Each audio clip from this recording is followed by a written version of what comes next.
संजय राऊतांनी नागपुरातून माध्यमांशी संवाद साधलाय. त्यांनी बोलताना रामरक्षा आंदोलनाचं फडणवीस आणि सरसंघचालक मोहन भागवतांना आमंत्रण दिले. आपण पाहूयात राऊत नेमकं काय म्हणाले. प्रतिसाद मिळालाय का पत्राला? बघा ही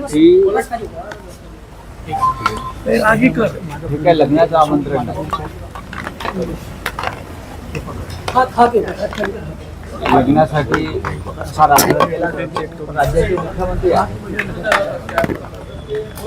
राज्याचे मुख्यमंत्री आहेत आणि आम्ही त्यांच्या निवासस्थानाजवळ एक उपक्रम, धार्मिक उपक्रम हिंदुत्वाचा करतो आहोत.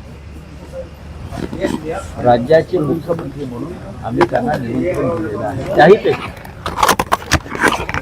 एक रामभक्त म्हणून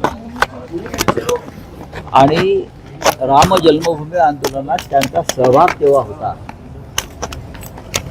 या कारणानं आम्ही त्यांना आमच्या उद्याच्या रामरक्षा आंदोलनात सहभागी होण्याचं निमंत्रण दिलं. त्याचबरोबर आम्ही आज सरसंघचालक, परमपूज्य सरसंघचालक मोहनराव भागवतजी यांना सुद्धा आज आम्ही निमंत्रण पाठवलेलं आहे.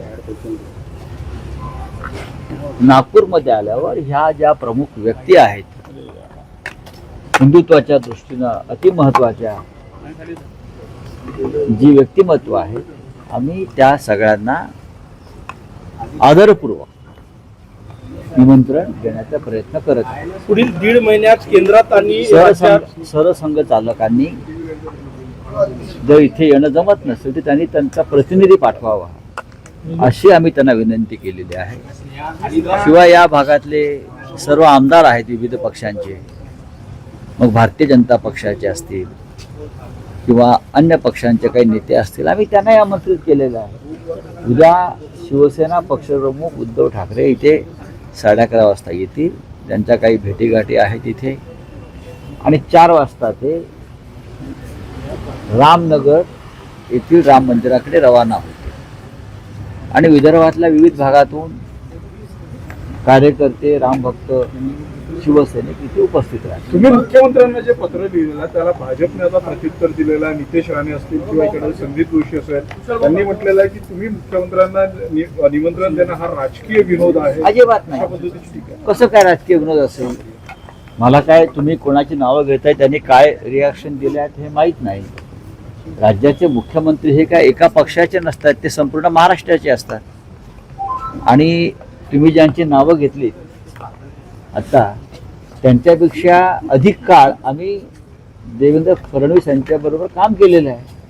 आमचे जरी आता मार्ग वेगळे झाले असले तरी त्यांच्यापेक्षा जास्त काळ, 25 वर्ष सलग आम्ही भारतीय जनता पक्षाबरोबर काम केलेलं आहे, देवेंद्रजींबरोबर काम केलेलं आहे.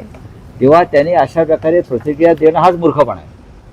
सर, मोहन भागवत जी को निवेदन किया है इसमें शामिल होने के लिए या उनके प्रतिनिधियों को निमंत्रित किया है, क्या पत्र में जिक्र किया है आपने? बात ऐसी है भाई साहब कि हम नागपुर में अगर हमारा कार्यक्रम हिंदुत्व का कर रहे हैं तो नागपुर में राष्ट्रीय स्वयंसेवक संघ का मुख्यालय है. उस नाते नागपुर ये हिंदुत्व की एक उपराजधानी या राजधानी है, हिंदुत्व की भी राजधानी है. सरसंघ चालक के बारे में हमेशा हमारे मन में एक आदर रहा है, चाहे बाला साहब देवरे जी रहे,